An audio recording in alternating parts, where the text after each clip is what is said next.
दोस्तों, ये कहानी एक ऐसी लेडी टीचर की जो अपने एक स्टूडेंट के प्यार में पड़ जाती है और उसे पाने के लिए वो किसी भी हद तक जा सकती है। ये स्टूडेंट इस टीचर को बिल्कुल भी पसंद नहीं करता है क्योंकि इसकी ऑलरेडी एक गर्लफ्रेंड है, लेकिन ये लेडी टीचर इस लड़के को अपने वश में करने के लिए क्या क्या दावपेच खेलती है, चलिए देखते हैं। तो कहानी की शुरुआत होती है एक प्यारी सी स्टूडेंट जेमी को दिखाते हुए, जो अपनी क्लास टीचर को एक गिफ्ट देती है क्योंकि आज उनका कॉलेज में आखिरी दिन था। जेमी टीचर से पूछती है कि आपकी जगह आप कौन यहाँ पे आने वाला है। इस पर वो उसे बताती है कि अब तुम सभी बच्चों को पढ़ाने के लिए टीचर मॉली आने वाली है, जो कि बहुत ही इंटेलिजेंट और काफी अच्छी है। अब ये दोनों बात कर ही रही होती है कि इतने में ही यहाँ मॉली भी आ जाती है, जिसे प्रिंसिपल पूरा कॉलेज दिखाती है। तभी मॉली की नजर ग्राउंड में खेल रहे एक लड़के डैनी पर पड़ती है, जिसे देखते ही वो उस पर फिदा हो जाती है। लेकिन वो ये नहीं जानती थी कि डैनी जेमी का बॉयफ्रेंड है और ये दोनों एक ही क्लास में पढ़ते हैं। इसके बाद हम डैनी को जेमी के साथ देखते हैं, जहाँ ये दोनों अपनी आने वाली रिलेशनशिप एनिवर्सरी को लेकर काफी एक्साइटेड थे, क्योंकि इस दिन ये दोनों पहली बार इंटीमेट होने वाले थे। इसके बाद हम जेमी के डैड को देखते हैं, जो बस पूरा दिन घर में रहकर पबजी खेलते रहते हैं, जबकि जेमी की मॉम डबल शिफ्ट करके घर का पूरा खर्चा उठाती है, जिस वजह से जेमी के पेरेंट्स के बीच हमेशा से ही झगड़ा रहता है। जेमी को भी ये सब बिल्कुल अच्छा नहीं लगता, लेकिन वो अपने डैड से कुछ भी कह नहीं सकती थी। अगले दिन क्लास में मॉली अपने बारे में सभी स्टूडेंट्स को बताते हुए लगातार डैनी को ही देखती रहती है। साथ ही वो उससे क्लास खत्म होने के बाद एक्स्ट्रा क्लास लेने के लिए भी कहती है, क्योंकि उसे डैनी पढ़ाई में काफी कमजोर लग रहा था। इस पर डैनी भी मॉली की बात मान जाता है और उससे एक्स्ट्रा क्लास लेने के लिए राजी हो जाता है। इसी दौरान मॉली उसे अपने पास बैठाती है और उससे कहती है कि अगर तुम्हें अच्छे कॉलेज में एडमिशन लेना है तो तुम्हें कल से ही क्लास लेना शुरू कर देना चाहिए। दरअसल ये सब मॉली की एक चाल थी, वो ये सब डैनी के करीब आने के लिए कर रही थी, लेकिन डैनी उसे कल की क्लास के लिए मना कर देता है, क्योंकि कल उसकी और जेमी की रिलेशनशिप एनिवर्सरी थी। ये सब सुनकर मॉली को बिल्कुल भी अच्छा नहीं लगता। फिर जब डैनी यहाँ से जाने लगता है, तभी मॉली उससे उसका फोन नंबर ले लेती है। अब घर आने के बाद भी मॉली का पूरा ध्यान डैनी पर ही होता है और अब वो सोचने लगती है कि आखिर कैसे जेमी और डैनी को अलग किया जाए। तभी उसके दिमाग में एक आइडिया आता है और वो अगले दिन जानबूझकर जेमी को असाइनमेंट में सी ग्रेड देती है, जिसे देखकर जेमी को बहुत बुरा लगता है। अब वो क्लास खत्म होने के बाद मॉली के पास जाती है और उससे कहती है कि मैं एक मिडिल क्लास फैमिली से हूँ और मुझे अच्छी यूनिवर्सिटी में एडमिशन लेने के लिए अच्छे ग्रेड्स की जरूरत होगी, ताकि मुझे अच्छी स्कॉलरशिप मिल सके। इस पर मॉली उसे कहती है कि अगर तुम्हें अच्छे ग्रेड्स चाहिए तो कल दोबारा इस असाइनमेंट को रेडी करके लेके आना, जिससे मैं तुम्हें अच्छे ग्रेड दे सकूं। ये सुनकर जेमी मॉली को अपनी एनिवर्सरी के बारे में बताती है, जो कि आज ही थी। तभी मॉली उससे पूछती है कि तुम्हारे लिए इन दोनों में से क्या जरूरी है, एनिवर्सरी मनाना या अच्छे ग्रेड हासिल करना। इस पर जेमी कोई जवाब नहीं देती और यहाँ से चली जाती है। इसके बाद वो डैनी से मिलती है और उसे सारी बात बताती है। साथ ही आज रात के लिए उससे माफी भी मांगती है, क्योंकि उसे अच्छे ग्रेड लाने के लिए आज इस असाइनमेंट को पूरा करना था, लेकिन डैनी आज की रात उसके नजदीक आना चाहता था, इसलिए वो गुस्से में यहाँ से चला जाता है।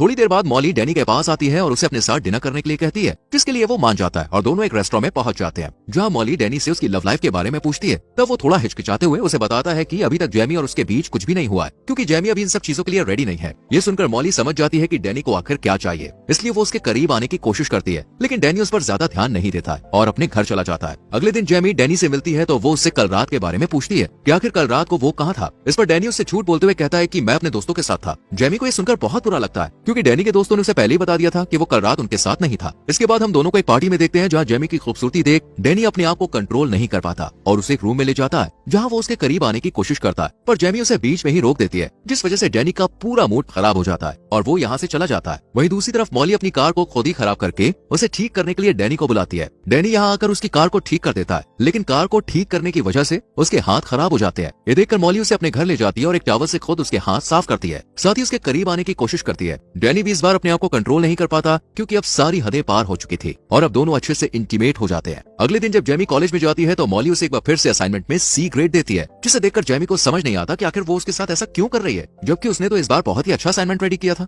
इसी दौरान जेमी की नजर एक खाली क्लासरूम में पड़ती है, जहाँ मॉली और डैनी अकेले बैठे हुए थे। ये देखने के बाद जेमी को अब डैनी पर शक होने लगता है, इसलिए वो क्लास खत्म होने के बाद उसका पीछा करती है और देखती है कि डैनी मॉली के घर जा रहा है। और जैसे वो घर के अंदर चला जाता है, जेमी खिड़की की मदद से अंदर झांकने की कोशिश करती है, जहाँ उसे मॉली और डैनी एक दूसरे को किस करते हुए दिखाई देते हैं। अब जेमी समझ चुकी थी कि डैनी उसे धोखा दे रहा है, इसलिए वो रोते हुए वहाँ से चली जाती है, लेकिन उसे जाते हुए डैनी देख लेता है और उसके पीछे जाने लगता है। हालांकि मॉली उसे रोकने की कोशिश करती है, लेकिन वो नहीं रुकता और जेमी के पास पहुंचकर उसे माफी मांगने लगता है। साथ ही अगली बार ऐसा कुछ न करने का वादा भी करता है। ये सुनकर जेमी भी उसे माफ कर देती है, जिसके बाद रात में डैनी के पास मॉली का मैसेज आता है, लेकिन वो उसका रिप्लाई नहीं करता और अगले दिन कॉलेज में भी उसे पूरी तरह से इग्नोर करता है। खुद को इग्नोर होता देख मॉली अब काफी परेशान हो जाती है और वो समझ जाती है कि जरूर जेमी को इन दोनों के बारे में पता चल गया है, इसलिए वो अच्छा बनने के लिए जेमी को आज ए ग्रेड देती है। इस पर जेमी उसे कहती है कि तुम ये मत समझना कि ए ग्रेड मिलने की वजह से मैं तुम्हें माफ कर दूंगी। इतना कहकर वो अपना असाइनमेंट डस्टबिन में फेंक कर यहाँ से चली जाती है। इसी दौरान डैनी जेमी के पास आता है और उससे कहता है कि मॉली उसे काफी परेशान कर रही है, इसलिए वो आज रात उससे मिलने के लिए जाएगा और उसके साथ अपने रिश्ते को खत्म कर देगा। इसके बाद वो मॉली को मैसेज करके एक लोकेशन पर बुलाता है। मॉली को लगता है कि शायद वो अब भी उससे प्यार करता है, इसलिए वो जल्दी से तैयार होकर उस लोकेशन पर पहुंच जाती है और काफी खुश खुश भी होती है, लेकिन उसकी ये खुशी उस वक्त उदासी में बदल जाती है जब डैनी उससे कहता है कि वो सिर्फ जेमी से प्यार करता है और अब वो उसके साथ कोई रिश्ता नहीं रखना चाहता। ये सुनकर मॉली बहुत ज्यादा अपसेट हो जाती है और डैनी को मनाने की कोशिश करती है, लेकिन वो उसकी एक भी बात नहीं सुनता और यहाँ से जाने लगता है। ये देखकर मॉली को भी बहुत ज्यादा गुस्सा आता है और उसी गुस्से में वो अपनी कार को स्टार्ट कर डैनी को कुचल कर मार देती है। वहीं उसका खून एक कपड़े में भरकर जेमी के कार के बम्पर पर लगा देती है। साथ ही अपना फोन भी जेमी की कार में ही रख देती है ताकि सभी को लगे कि डैनी की मौत के पीछे जेमी का ही हाथ है और उसी ने उसे मारा है। इसके बाद वो मूवी देखने के लिए थिएटर में चली जाती है और मूवी के टिकट को अपने पास संभाल कर रख लेती है, जिससे वो पुलिस को ये दिखा सके कि जिस वक्त डैनी का एक्सीडेंट हुआ था उस वक्त वो थिएटर में मूवी एंजॉय कर रही थी। फिर हम मॉली को ऑनलाइन एक मैकेनिक को ढूंढते हुए देखते हैं, जिसे वो काफी सारे पैसे देकर अपनी कार को ठीक करने के लिए कहती है। साथ ही इस बारे में किसी को भी ना बताने के लिए कहती है। वहीं दूसरी तरफ पुलिस को जब डैनी की डेड बॉडी के बारे में खबर मिलती है तो पुलिस फौरन लोकेशन पर पहुंच जाती है और इस बात का पता लगाने की कोशिश करती है कि आखिर डैनी की इस हालत का जिम्मेदार कौन है। इधर जेमी को भी अब उसकी एक दोस्त डैनी की मौत के बारे में बता देती है, जिसे सुनते ही वो भागकर पुलिस स्टेशन पहुंच जाती है और पुलिस को बताती है कि उसे अपनी क्लास टीचर पर शक है, क्योंकि कुछ दिनों से मॉली और डैनी का अफेयर चल रहा था और कल रात वो मॉली से मिलकर सब कुछ खत्म करने वाला था।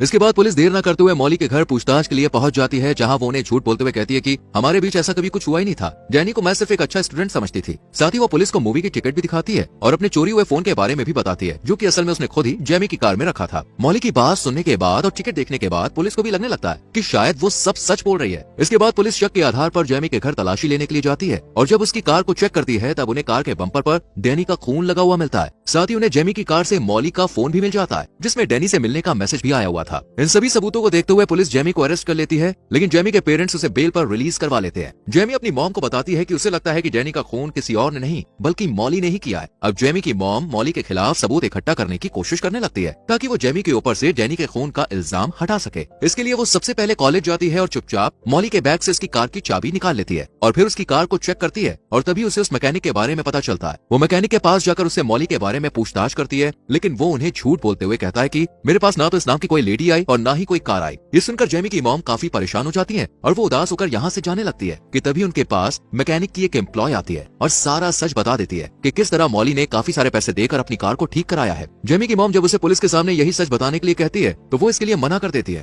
क्योंकि मैकेनिक उसे जॉब से निकाल देता और ये जॉब उसके लिए बहुत जरूरी थी। इसके बाद जेमी की मॉम घर आकर अपने हस्बैंड से इस बात को शेयर करती है और जेमी भी चुपचाप उनकी बातें सुन लेती है और वो अपनी मॉम से मॉली के घर जाने के लिए कहती है, पर वो उसे मना कर देती है क्योंकि उसके पैर में ट्रैकर लगा हुआ था जो कि पुलिस ने लगाया था, जिससे जेमी कहीं भाग ना सके। हालांकि इस वक्त तो जेमी अपनी मॉम की बात सुन लेती है, लेकिन रात में जब इसके पेरेंट्स सो जाते हैं तब ये अकेले ही मॉली के घर पहुंच जाती है और अपने फोन में रिकॉर्डिंग ऑन कर लेती है ताकि मॉली की सच्चाई रिकॉर्ड हो जाए। लेकिन उसका ये प्लान फेल हो जाता है क्योंकि मॉली को जल्द ही पता लग जाता है कि वो रिकॉर्डिंग कर रही है, इसलिए वो उसके हाथ से फोन छीन लेती है और गुस्से में आकर सारा सच उगल देती है कि हाँ उसने डैनी को मारा है और अब वो जेमी को भी मार देगी। इसके बाद वो जैसे ही चाकू उठाकर जेमी को मारने के लिए आगे बढ़ती है तभी पुलिस वहाँ पे आ जाती है और पुलिस यहाँ आई थी उस ट्रैकर की वजह से। दरअसल जेमी जब अपने घर से बाहर निकली थी तभी पुलिस ने उसके पैर में बंधे ट्रैकर की मदद से उसे ट्रैक करना शुरू कर दिया था, जिसके बाद पुलिस जेमी को रिहा कर देती है और मॉली को अरेस्ट कर अपने साथ ले जाती है।